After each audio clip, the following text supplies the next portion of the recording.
My name is Avery, I am 18 years old, and I live in a quiet suburban town. It was 7 in the evening. The sun was going down behind our house. I stood in the backyard. I looked at the string lights I had hung up by myself earlier that day. They were half-lit, blinking slowly against the gray fence. On the patio table, there was a plate of cookies I had baked that morning. They were cold now. No one had touched them. The sliding glass door opened. My mother, Elise, stepped out. She didn't look at the lights. She didn't look at the cookies. She looked at her phone, then glanced at me like I was a chore she had forgotten to finish. "We canceled your birthday, Avery," she said. Her voice was flat. "Your sister is having a hard day. Miranda needs peace. We can't have people over making noise." She didn't say sorry. She didn't offer to reschedule. She just turned around and went back inside, sliding the door shut to keep the air conditioning in. I stood there alone. It was my 18th birthday. I looked at the cake I bought with my own money. I reached out and touched the unlit candles. One by one, I blew on them, pretending they were burning. With every breath, I felt something inside my chest break. It wasn't a loud break. It was quiet. And I knew right then that it was permanent. But before I tell you how everything flipped, like and subscribe, drop a comment. Where are you watching from? My name is Avery. I am 18 years old. To understand why I left that night, you have to understand the house I grew up in. It was a nice house. From the outside, it looked perfect. The lawn was always cut. The windows were clean. We had 2 cars in the driveway. But inside, there was a rule that no one ever spoke aloud, but everyone followed. Miranda matters most. Miranda is my sister. She is only 2 years older than me, but in my house, she was the sun, and the rest of us were just planets spinning around her. I don't remember when it started. It feels like it was always there. My earliest memory is from when I was 5 years old. I had drawn a picture at school. It was a picture of our family. I used bright colors. I was so proud of it. I ran into the kitchen to show my mother. But when I got there, Miranda was crying. She was 7. She was crying because her ice cream had fallen off the cone. It was a small thing. But my mother was on her knees, hugging her, stroking her hair, whispering soft words. My father was rushing to the freezer to get another scoop. The kitchen was full of their panic. I stood in the doorway with my drawing. I waited. I waited for them to stop fixing the ice cream problem. I waited for them to look up. They never did. After 10 minutes, I quietly put my drawing on the counter and walked away. The next day, I found the drawing in the trash. It had ice cream stains on it. That was my childhood. I learned very quickly that there were 2 roles in our family. Miranda was the sensitive one. That was the word my parents used. Miranda is sensitive, my mother would say.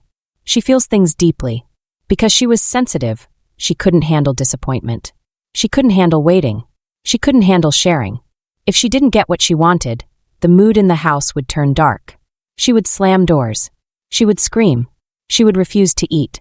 My parents were terrified of her moods. They would do anything to keep the peace. My role was different. I was the easy one. I was the understanding one. If there wasn't enough money for 2 dance classes, Miranda went to dance. I stayed home. My father would tell me, "Avery, you understand, right? Your sister needs this outlet. You are strong. You don't need it as much." I wasn't strong. I was just quiet. I wore Miranda's old clothes. It didn't matter that they didn't fit me right. It didn't matter that the knees were worn out. "These are perfectly good," my mother would say. "Don't be wasteful, Avery." But when Miranda needed new clothes, it was an emergency. She needed the right brand to fit in at school. She needed the right shoes. I remember sitting in the back seat of the car, watching them carry bags of new clothes for Miranda, while I wore a coat that was 2 sizes too big. It wasn't just things. It was time. When I had homework trouble, my parents told me to look it up in a book. When Miranda had homework trouble, my father sat with her for 3 hours, doing the math problems for her, so she wouldn't get stressed. When I had a fever, my mother put a glass of water by my bed and told me to sleep it off. When Miranda had a headache, the whole house went on lockdown. The curtains were drawn. We had to whisper. My mother would bring her cool washcloths and soup. I became invisible. It wasn't a choice. It was a survival tactic. If I asked for something, I was adding to the stress. If I complained, I was being difficult. I remember one Christmas clearly. I was 12. I really wanted a bicycle. I had asked for it for months. I showed my dad the one I wanted. It wasn't expensive. On Christmas morning, there was a big shape under the tree. My heart started beating fast. I thought finally they heard me. We tore the paper off. It was a bike. But it wasn't for me. It was for Miranda. Miranda looked at it and frowned. I wanted blue, she said. This is red. My father looked panic-stricken. We can paint it, he said. We can exchange it. I looked around for my gift. My mother handed me a small box. Inside was a set of art supplies. Since you like to draw, she said. I didn't speak. I looked at the red bike. I looked at Miranda complaining about the color. I looked at my parents trying to fix it. Avery, my dad said, noticing my face. Don't look so jealous. It's ugly on you. Your sister needs the exercise. It's good for her health. I wasn't jealous of the bike. I was jealous of the care. I wanted someone to worry about whether I liked the color red. I wanted someone to be afraid of disappointing me. But they weren't afraid of me. They knew I would just say, thank you, and go to my room. So that is what I did. I went to my room. I sat on my bed and stared at the wall. I realized then that my feelings didn't weigh anything. Miranda's feelings weighed a ton. My feelings were like feathers. They just floated away unnoticed. As we got older, it got worse. Miranda struggled in school, not because she wasn't smart, but because she didn't try. My parents blamed the teachers. They hired tutors. They paid for extra credit programs. I worked hard. I got straight A's. I studied late at night. When I brought my report card home, my mother would glance at it and say, "That's nice, Avery. Put it on the fridge." Then she would turn to Miranda. "Miranda, honey, you got a C in history. That is so good. We should go out to dinner to celebrate." And we would. We would go to Miranda's favorite restaurant to celebrate her C, while my A's sat on the fridge under a magnet forgotten. I stopped showing them my grades. They didn't notice. By the time I was 17, I was basically a ghost in my own house. I cooked dinner because my mother was too exhausted from dealing with Miranda's drama. I cleaned the living room because Miranda is going through a hard time with her boyfriend. I did my own laundry. I bought my own school supplies with money I earned babysitting. I told myself it was okay. I told myself I was independent. I told myself I was preparing for the real world. But deep down, I was just a little girl waiting for her turn. I thought, maybe when I graduate, maybe when I turn 18, maybe then it will be my turn. I was wrong. My 18th birthday was supposed to be different. 18 is a big number. It means you are an adult. It is a milestone. 3 weeks before my birthday, I sat my parents down. I chose a time when Miranda was out with her friends. The house was quiet. "Mom, Dad," I said. "For my 18th birthday, I want to have a party." My mother sighed. She looked at the pile of mail on the table. "A party, Avery? That's a lot of work." "I will do the work," I said quickly. "I will clean. I will cook. I just want to invite my friends. I want to have music and food in the backyard. I want to celebrate." My father looked at my mother. "I guess that's fair," he said. 18 is big." "Okay," my mother said. "But keep it simple. We don't want to disturb the neighbors. And make sure Miranda is included." "I will," I promised. I was so happy. For 3 weeks, I planned everything. I didn't ask them for money. I used my babysitting savings. I bought strings of lights. I bought tablecloths. I bought ingredients to bake 4 dozen cookies and a vanilla cake. I made a playlist of songs. I invited 10 of my closest friends. They were all excited. The morning of my birthday, I woke up at 6 a.m. I felt light. I felt seen. Today was my day. I went downstairs. The kitchen was empty. There were no balloons. There was no happy birthday banner. There was no special breakfast waiting for me. That was okay, I told myself. They are busy. I can make my own breakfast. I started baking. I mixed the dough for the cookies. I played music softly on my phone. The house smelled like sugar and butter. It felt like a celebration. Around 10 a.m., Miranda came downstairs. She was wearing her pajamas. Her hair was messy. She looked like she had been crying. She walked into the kitchen and glared at me. "Why is it so loud?" she snapped. I paused the music.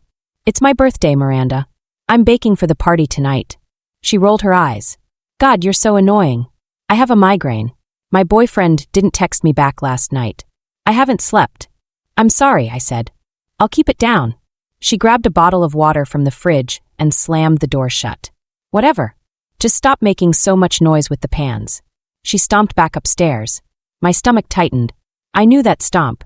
I knew what it meant. An hour later, my mother came down. She looked stressed. She didn't say happy birthday. "Avery," she said, "can you try to be quieter? Your sister is really upset. She's having a crisis." "She's just tired, Mom," I said. "She'll be fine." "You don't know that," my mother said sharply. She's very sensitive. Today is hard for her. Today is my birthday, I said. My mother looked at me like I was being selfish. I know that, Avery. But we have to be considerate. She left the kitchen. I kept baking. I iced the cake. I wrote, Happy 18th Avery, on it with blue gel. It looked pretty. At 4 p.m., I went to the backyard to hang the lights. It took me a long time. I had to use a ladder. I set up the table. I put out the napkins. I was sweating, but I was proud. It looked beautiful. My friends were supposed to arrive at 6 p.m. At 5:30 p.m., I went upstairs to shower and change. I put on a nice white dress I had bought at a thrift store. I curled my hair. I looked in the mirror and smiled. I looked like an adult. When I came downstairs, the house was silent. Too silent. My father was sitting on the couch, reading his phone. My mother was in the kitchen, pacing. Where is Miranda? I asked. She's in her room, my father said without looking up. She's not feeling well. Okay, I said. Well, the party is outside. She can stay in her room if she wants. My mother stopped pacing. She looked at me. Her face was hard. Avery, she said. We need to talk. I froze. About what? We can't have the party, she said. I didn't understand the words. What?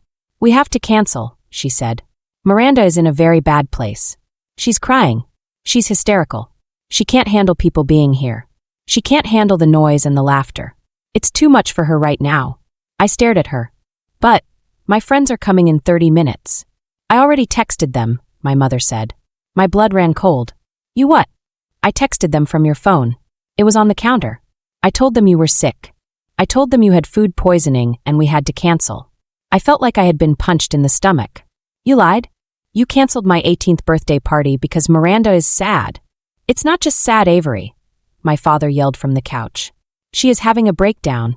We have to prioritize her mental health. What about me? I asked. My voice was shaking. What about my mental health? I did all this work. I paid for the food. It's my birthday. Stop being so dramatic, my mother said. We can do it next week. Or next month. When Miranda feels better. You always say that, I whispered. It's always when Miranda feels better. That is enough, my father said. He stood up. The decision is made. No guests. No music. We need quiet tonight. Now help your mother clean up this kitchen. It's a mess. They turned their backs on me. My mother started putting the flour away. My father went back to his phone. I stood there for a long minute. I looked at the cake on the counter. Happy 18th Avery. It looked like a joke now. I walked to the sliding glass door and went outside. I stood under the lights I had hung. I looked at the table I had set. It wasn't just a party. It was proof. Proof that I didn't matter. Proof that even on the one day that was supposed to be mine, Miranda was the main character. I was just the extra who was supposed to clean up the set. I looked at the unlit candles on the cake I had brought outside. I blew on them, pretending. Whoosh! That was the sound of my childhood ending. I stayed outside for an hour. I sat on one of the folding chairs I had set up for my friends. I watched the sun go down. I watched the lights blink. I didn't cry. I think I had cried enough over the last 18 years. I felt something else. I felt cold. I felt clear. It was like a fog had lifted. For years, I thought if I was just good enough, if I was just quiet enough, they would love me. I thought if I didn't cause trouble, they would appreciate me. But sitting there in the dark, I realized the truth. They didn't love me for who I was. They loved me for how convenient I was. They loved that I didn't ask for anything. They loved that I didn't compete with Miranda. And the moment I tried to take up space, the moment I tried to have a birthday, they shut me down. I stood up. My legs felt stiff. I picked up the plate of cookies. I picked up the cake. I walked back inside. The kitchen was quiet. My parents were in the living room, watching TV with the volume low.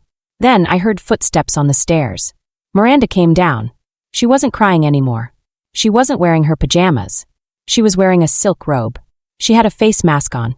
She held a bowl of popcorn. She looked relaxed. She looked smug. She saw me holding the cake. She stopped and smirked. Oh, good, she said. You brought the cake in. I'm actually hungry now. Can you cut me a slice? She said it so casually, like she hadn't just ruined my day, like she hadn't just forced our parents to lie to my friends. I looked at her. I looked at the popcorn. No, I said. My voice was quiet, but in the silent house it sounded like a gunshot. Miranda blinked. Excuse me. No, I said again. I won't cut you a slice. This is my cake. My parents heard. My mother rushed into the kitchen. Avery, don't start, she hissed. Your sister is feeling better. Don't ruin it. She's feeling better because she won, I said. I looked at my mother. She wanted the attention, and you gave it to her. You canceled my life to make her comfortable. You are being so dramatic, Miranda laughed. She reached for a cookie on the plate I was holding. It's just a birthday. Get over yourself. I pulled the plate away. Don't touch them. Avery, my father shouted from the living room. He walked in, his face red. Give your sister a cookie. Stop being selfish. Selfish? I asked.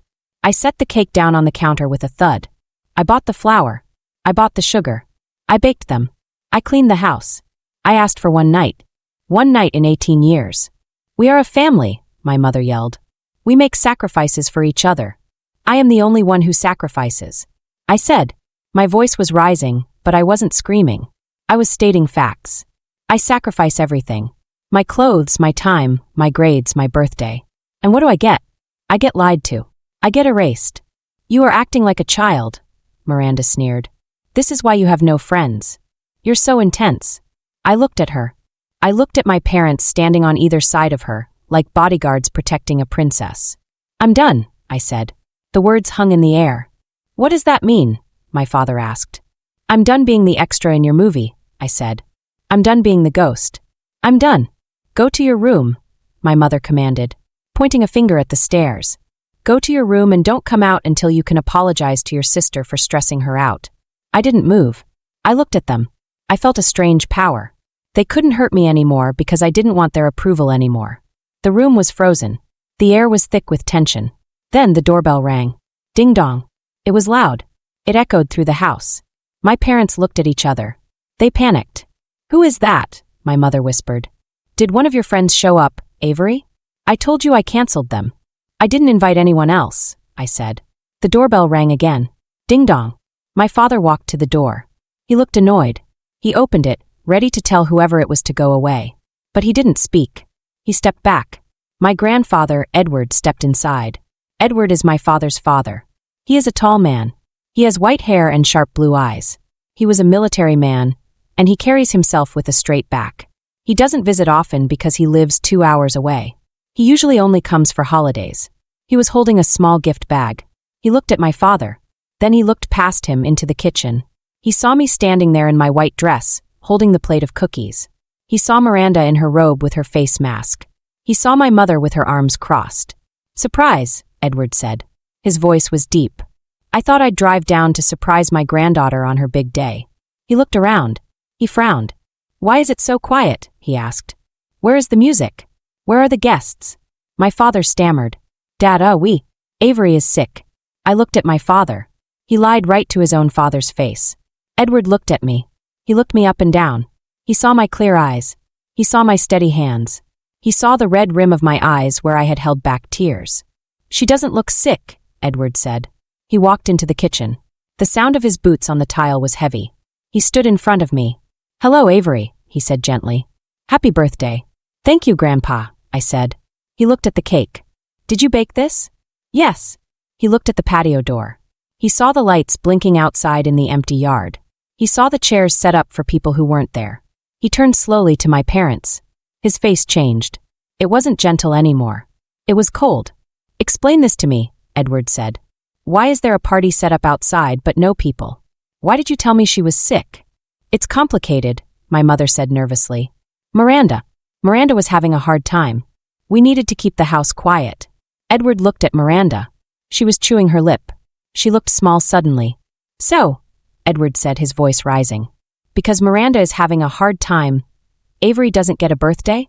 We didn't want to upset Miranda, my father defended. Edward laughed. It was a dry, angry sound. You people are unbelievable. He turned back to me. He looked me right in the eyes. He ignored everyone else. Avery, he said. Answer me honestly. Is this how it always is? I looked at him. I could have lied. I could have protected them like I always did.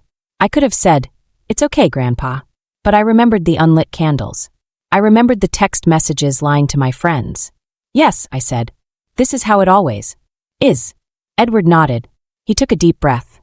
Do you want to leave with me? He asked. I blinked. What? Do you want to pack a bag and come to my house? He asked. It's quiet there, but it's a good quiet. And I promise you, nobody will cancel your birthday. My heart hammered against my ribs. Leave, just like that. You can't take her, my mother shrieked. She lives here. She is 18, Edward said calmly. As of today, she is an adult. She can live wherever she wants. He looked at me waiting.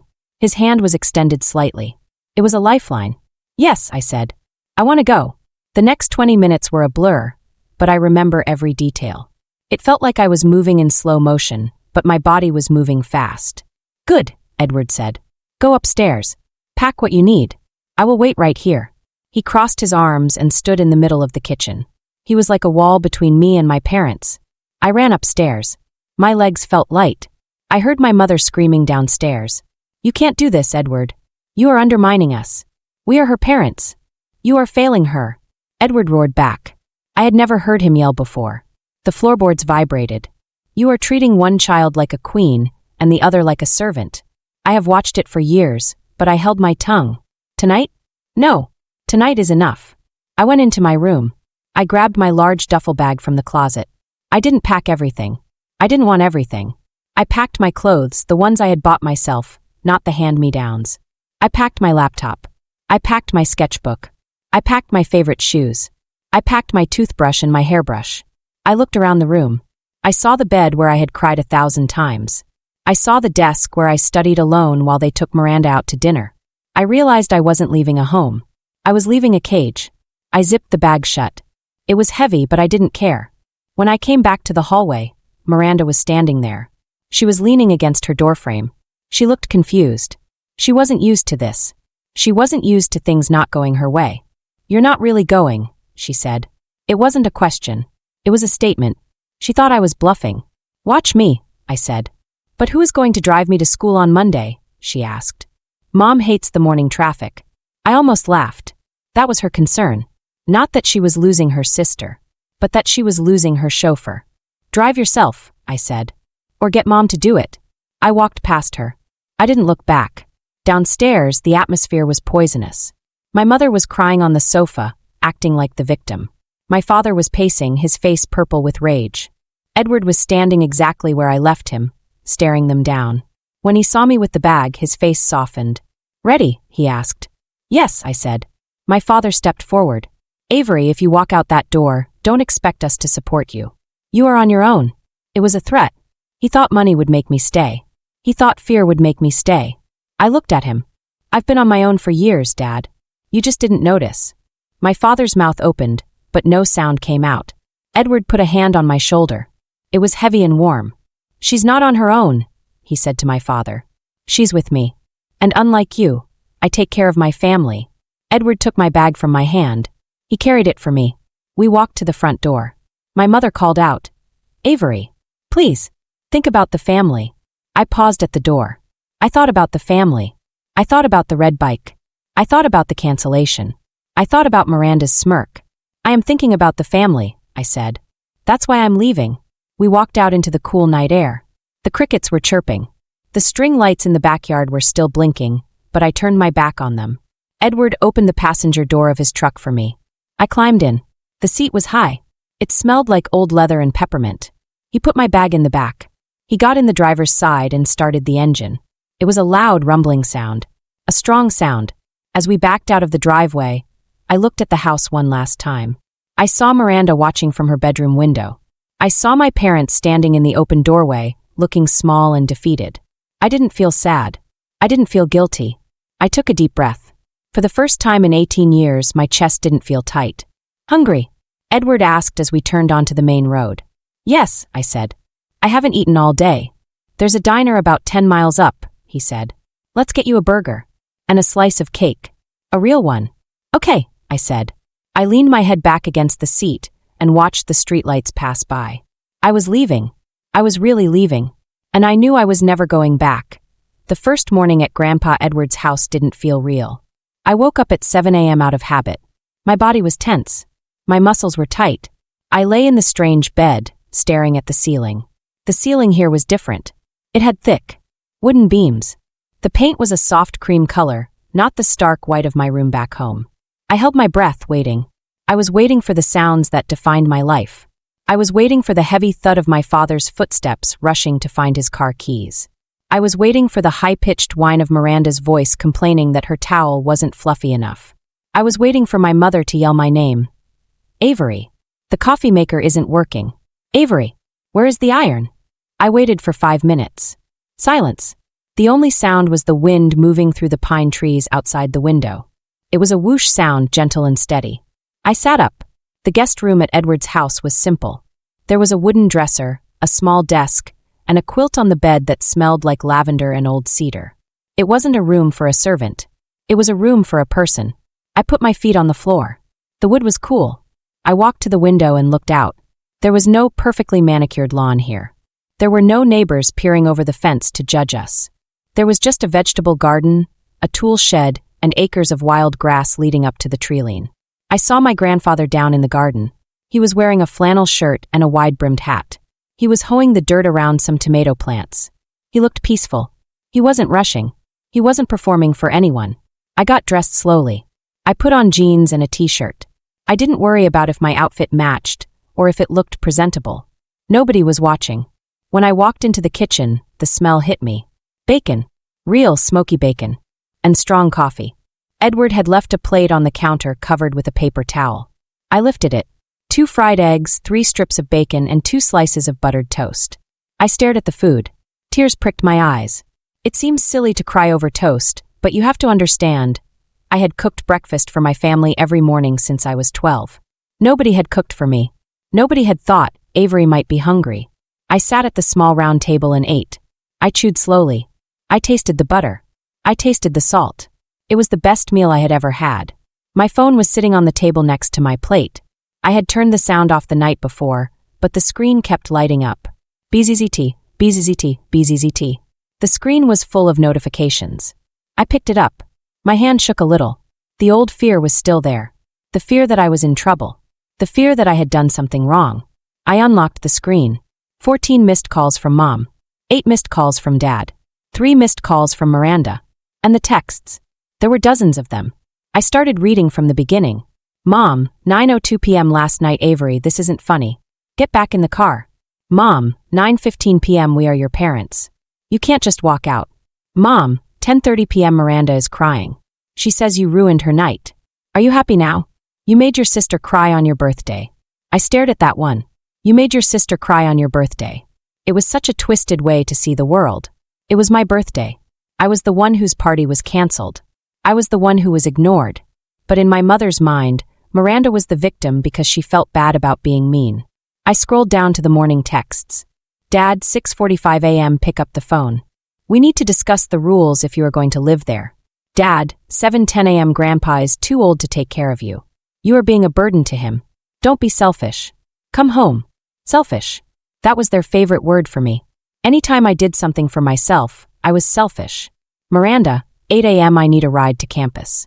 Mom says she won't drive me. Where are you? You're so annoying. Miranda, 8:15 a.m. Hello? I'm going to be late. This is your fault. I put the phone down. I looked out the window at Edward. He wasn't burdened. He was humming. He looked happy. I realized then that my father was lying. He wasn't worried about Grandpa. He was worried about losing control. He was worried that if I wasn't there to be the selfish one, they would have to look at themselves. I walked outside. The air was crisp. The sun was warm on my face. Edward looked up and smiled. He leaned on his hoe. Sleep well? He asked. Yes, I said. I slept for 9 hours. Good, he said. You needed it. You looked like a ghost last night. He gestured to the garden. I'm pulling weeds. You can help if you want, or you can sit on the porch and read, or you can go for a walk. There are no rules today. I want to help, I said.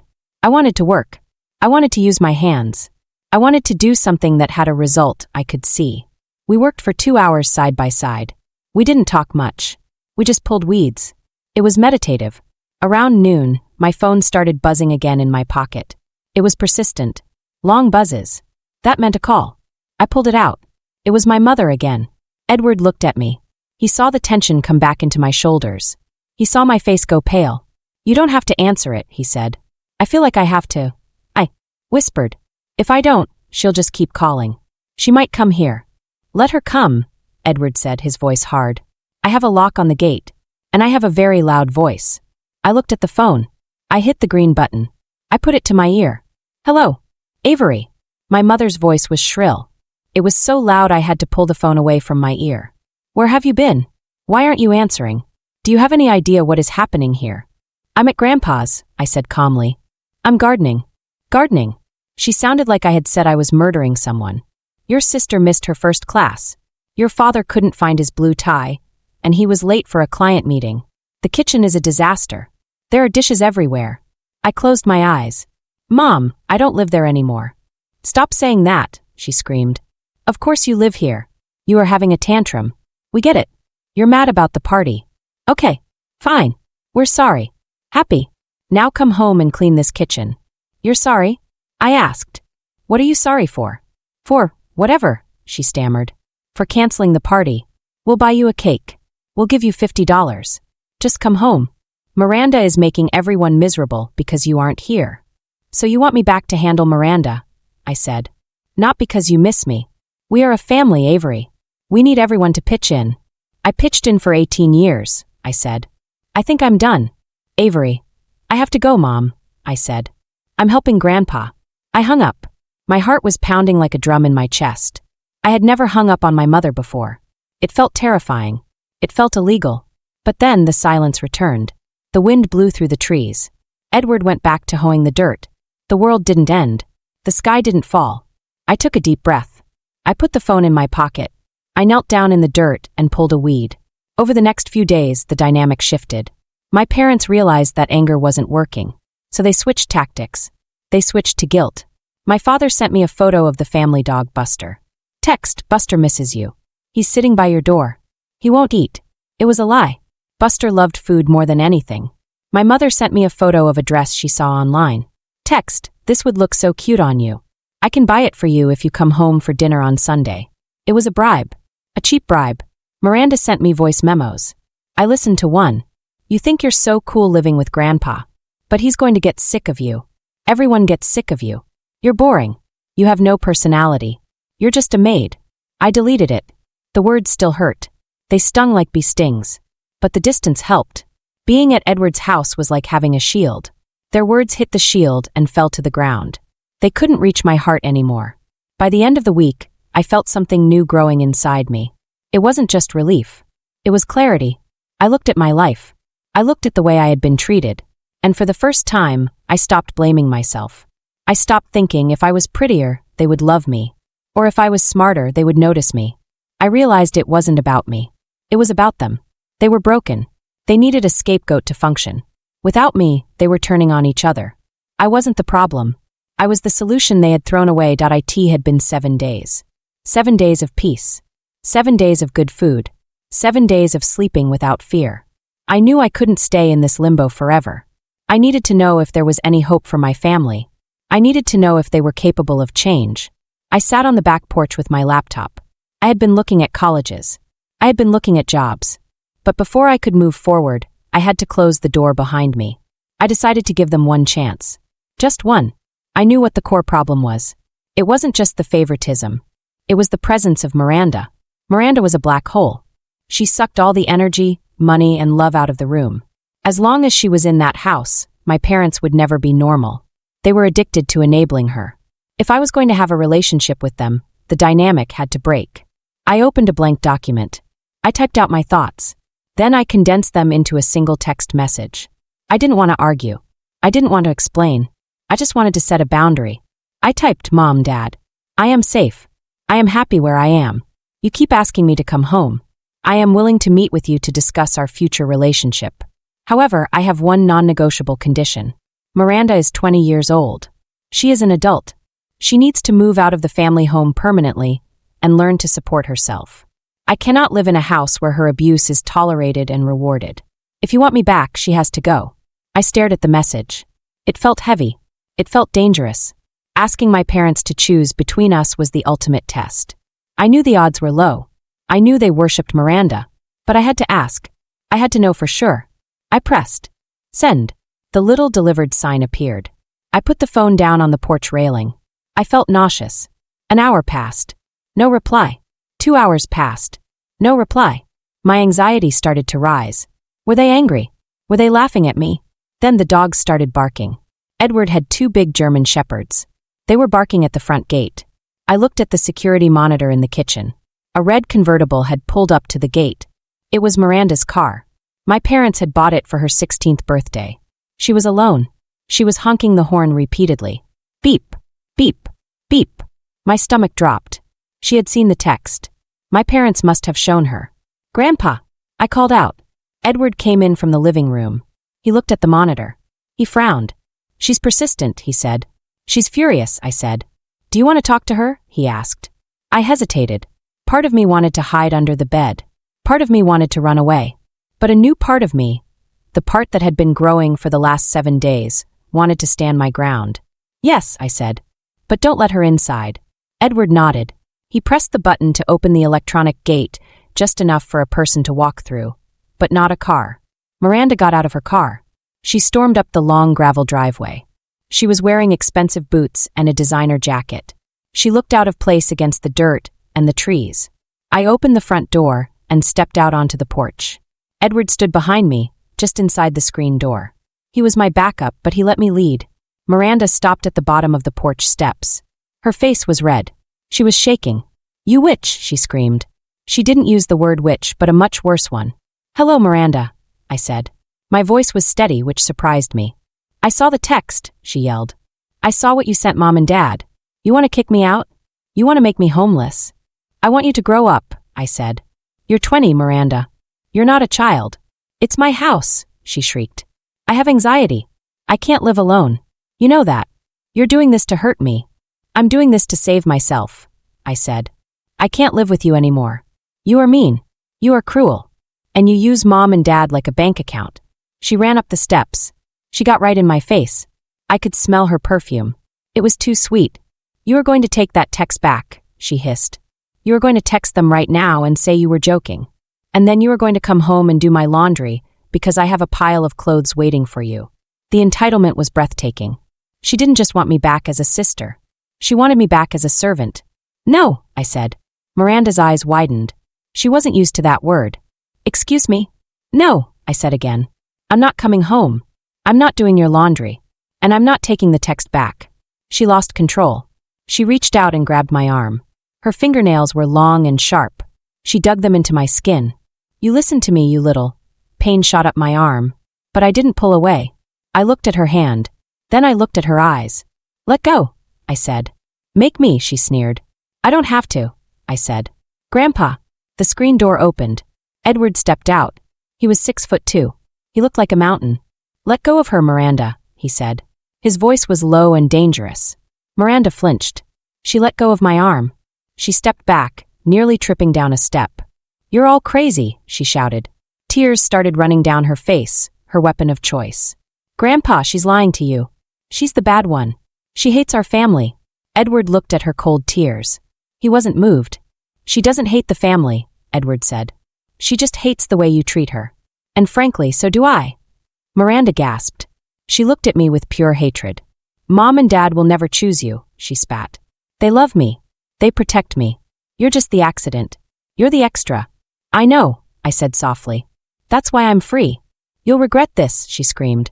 When you're all alone, you'll regret this. I'm not the one who is alone, I said. Look at you, Miranda. You're screaming on a porch because you can't function without someone to abuse. She didn't have a comeback for that. She turned around and ran back to her car. She got in and revved the engine. She peeled out of the driveway, tires spinning in the gravel. I watched her go. I looked down at my arm. There were 4 red marks where her nails had been. They were starting to bruise. Edward put a hand on my shoulder. You okay? He asked. I think so, I said. My adrenaline was fading, and my knees felt weak. She said they won't choose me. She might be right, Edward said honestly. But that doesn't mean you made the wrong choice. We went back inside. I sat at the kitchen table. I put some ice on my arm. I waited for the final verdict. I knew my parents would have to respond now. Miranda would go home and tell them a horror story. She would tell them I hit her. She would tell them I cursed at her. She would lie. And they would have to decide, do they believe the liar they worship? Or do they believe the daughter they ignored? I checked my phone. Nothing yet. The silence was heavy. It was the silence before the execution. But as I sat there, I realized something. The execution had already happened. It happened on my birthday when I blew out those unlit candles. I was already dead to them. This was just the funeral.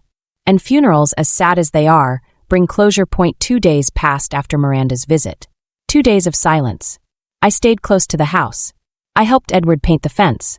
I organized his pantry. I tried to keep my hands busy so my mind wouldn't race. Every time my phone buzzed, I jumped. I knew the verdict was coming. I knew my parents were drafting their response. I imagined them sitting at the kitchen table. My mother crying, saying I was cruel. My father pacing, talking about family loyalty. Miranda lying on the couch, holding an ice pack to her head, telling them how I had attacked her.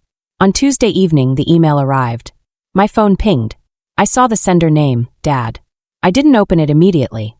I went to the kitchen where Edward was making tea. "It's here," I said. Edward turned off the kettle. He didn't ask what I meant. He knew. "Do you want to read it alone?" "No," I said. "I want you to be here." I sat at the table. My hands were cold. I opened the email app. The subject line was, "Regarding your ultimatum." I took a deep breath and began to read. "Avery, we received your text message. We also spoke to Miranda, who came home in absolute hysterics. She told us how cold you were. She told us you threatened to call the police on your own sister. We are frankly shocked. We didn't know you were capable of such cruelty. We have discussed your condition for coming home. You asked us to kick Miranda out. You asked us to choose between our children. We are very disappointed in you. We thought you were the mature one. We thought you were the strong one. But this demand is childish and vindictive. You are clearly jealous of the attention Miranda needs, and you are trying to punish her for her struggles. Miranda is sensitive. She is going through a hard time. She is not ready for the real world. We will not abandon her just because you are having a tantrum. We are her parents. We protect her. That is what families do. We want you to come home. We want to be a family again. But we will not give in to threats. If you want to be part of this family, you need to apologize to your sister and accept your place here.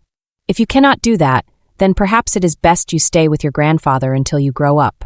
We hope you realize how selfish you are being. Love, Dad. I read it twice. The words swam before my eyes. Accept your place here. That was the phrase that stuck. They didn't want me. They wanted my place. They wanted the servant. They wanted the punching bag. They wanted the invisible girl who made everything run smoothly, so they could focus on Miranda. They called me selfish. They called me cruel. And they explicitly stated, we will not abandon her. They were choosing the abuser. They were choosing the person who made their lives chaotic, simply because she demanded it louder than I did. I looked up at Edward. He was watching me closely. They said no, I said. My voice was quiet. I'm sorry, Avery, Edward said. They said I'm jealous, I said. They said I need to apologize. I felt a strange sensation in my chest. It wasn't heartbreak. I think my heart had already broken a long time ago. This was different. This was the feeling of a heavy chain finally snapping. For years, I had held on to a tiny hope. The hope that one day they would wake up. The hope that one day they would say, Avery, thank you. Avery, we see you. This email killed that hope. And when the hope died, the obligation died with it. I don't have to go back, I whispered. No, Edward said firmly. You never have to go back. I looked at the phone again. I looked at the reply button. I thought about writing a long letter. I thought about explaining every hurt, every missed birthday, every hand-me-down dress. But I realized they wouldn't read it. Or if they did, they would just twist it. They would say I was dramatic. They didn't deserve my words. They didn't deserve my feelings. I typed 2 sentences. I understand your choice. Do not contact me again. I hit send. Then I went to my settings. I clicked on my father's contact. Block caller. I clicked on my mother's contact. Block caller. I clicked on Miranda's contact. Block caller. I did the same for their emails. I put the phone down on the wooden table. It looked just like a piece of glass and plastic. It wasn't a lifeline anymore. It wasn't a leash. I looked at Edward. Tears were running down my face, but I was smiling. I'm an orphan now, I said. Edward reached across the table and took my hand. His grip was rough and warm. No, he said. You're just free. The next year was the hardest and best year of my life. The hard part was the silence. Even though I blocked them, my brain still expected the noise. I would wake up at night worrying if I had defrosted the chicken for dinner, before remembering I didn't live there anymore. I would see a text notification and panic, thinking it was Miranda demanding money. I had to unlearn 18 years of fear. But while I was building a new life, their old life was falling apart. I didn't ask for updates. I didn't spy on them. But Grandpa Edward lived in the same county. He had friends at the diner. He had friends at the hardware store. Small towns talk. And the downfall of the perfect family was big news. Without me, the illusion shattered. My mother, Elise, was the first to crumble. She had built her identity on being the perfect hostess with the perfect home. But she never actually did the work. I did. I cleaned the baseboards. I weeded the flower beds. I polished the silver. With me gone, the house decayed. Edward's friend, Mrs. Higgins, told us she stopped by for tea and was shocked. There were piles of laundry on the sofa. The sink was full of dishes.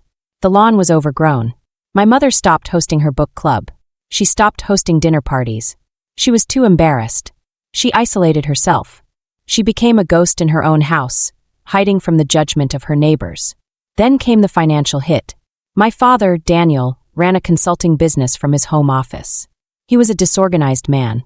For years, I had been his unofficial secretary. I filed his receipts. I reminded him of Zoom calls. I proofread his emails. Without me, he missed deadlines. He lost important contracts. He forgot to invoice clients. 6 months after I left, Edward told me my father lost his 2 biggest accounts. His income was cut in half. And then there was Miranda. Miranda was the bomb that finally exploded. Without me there to absorb her anger, she turned it on our parents. Without me there to do her chores, she refused to do them herself. She got fired from 3 jobs in 4 months. The first one was at a boutique. She told the manager that folding clothes was beneath her. Fired. The second one was a receptionist job. She hung up on a rude customer and threw a stapler. Fired. The third one was at a coffee shop. She didn't show up for her shifts because she was too tired. Fired. She had no money. She demanded my parents pay for her gas, her clothes, her food. And because they had promised never to abandon her, they paid. They drained their savings to keep her happy. But Miranda is never happy. 8 months after I left, the news reached us. My parents were selling the house. The big, beautiful house with the pool and the perfectly manicured front yard. They couldn't afford the mortgage anymore. They had to downsize. They moved into a small, 2-bedroom apartment on the loud side of town. It was a humiliation for them. They cared so much about status, about looking successful. Now everyone knew they were broke. And the worst part for them? The apartment was too small. Miranda moved in with them. 3 unhappy adults in a tiny space. Edward heard the stories. The neighbors called the police because of the shouting. Miranda screaming that she hated the apartment. My mother crying. My father yelling. Finally, they did what I asked them to do, but too late. They kicked Miranda out. Not because they wanted to teach her a lesson, but because they ran out of money. Miranda had to move into a studio apartment in a bad neighborhood. She had to take a job at a fast food restaurant just to pay rent. I heard she blamed me. She told anyone who would listen that her evil sister ruined the family. She said I abandoned them, but I didn't feel guilty. I thought about the canceled birthday. I thought about the red bike. They had sacrificed me for years to keep their ship afloat. I was the one bailing out the water. When I jumped overboard to save myself, the ship sank. That wasn't my fault. That was gravity point 2 years later. I was 20 years old.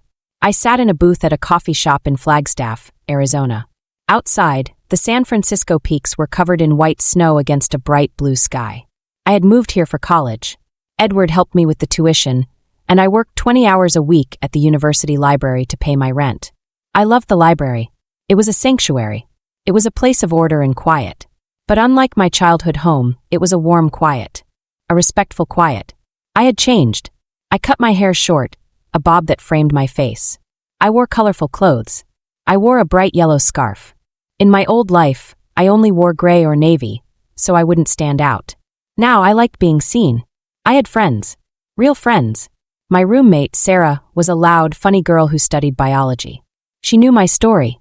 She didn't think I was dramatic. She thought I was a survivor. On my 20th birthday, Sarah and our other friends threw me a party. We went to a karaoke bar. I sang. Terrible songs. I laughed until my stomach hurt. Nobody canceled it. Nobody told me to be quiet. Nobody stole my cake.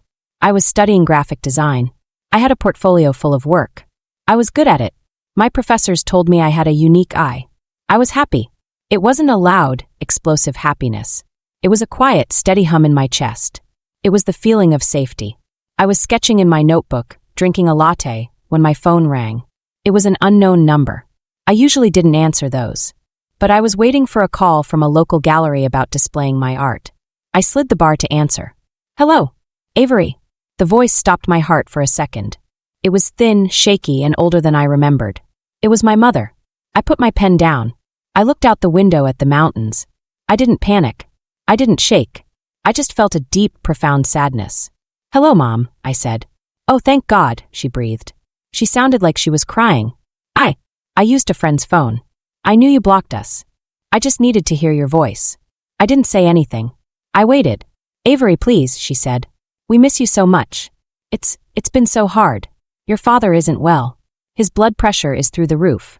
I'm sorry to hear that, I said politely, like I was talking to a stranger. Miranda is gone, she rushed on. We don't talk to her. She's impossible. You were right. We should have listened. We made a mistake. I closed my eyes. There it was. The validation I had craved for 18 years. You were right. But it didn't feel like a victory. It felt like ash. Why are you calling, Mom? I asked. We want you to come visit, she said. Her voice turned desperate. Just for a weekend. We are so lonely, Avery. The apartment is so quiet. We have nobody. We need our daughter. I listened to her. I heard the manipulation hidden in the pity. We are lonely. We need. They didn't miss Avery the person. They missed Avery the fixer. They were drowning, and they wanted me to come back and be their life raft. I can't come, I said. Why? She sobbed. We are your family. Doesn't that mean anything to you? I looked at my sketchbook. I looked at the drawing of the mountains I was working on. I thought about Edward, who was coming to visit me next week. I thought about Sarah, who was bringing me dinner tonight because I had a big exam. It means something, I said slowly. But family isn't just blood, Mom. Family is behavior. Avery, please. I have a life here, I said. I have peace here. And I worked very hard to get it. I'm not going to set it on fire just to keep you warm. There was silence on the other end. She was shocked. She had never heard me speak with such authority. I have to go now, I said. I hope Dad feels better. I really do. But I can't fix him. And I can't fix you. Don't hang up, she whispered. If you hang up, I don't know what I'll do. You'll survive, I said. Just like I did. I ended the call. I stared at the phone. I expected to feel guilty. I expected to feel the urge to call back. But I didn't. I felt light. I blocked the number. I picked up my pen. I looked at my drawing. It was good. It was really good. I took a sip of my coffee. It was still warm. I looked out at the world. It was big and scary and beautiful. And for the first time in my life, it was entirely mine. I had lost my parents, yes. I had lost my sister. But sitting there in that coffee shop, I realized I had found the one person I had been looking for all along. Myself. And she was going to be just fine.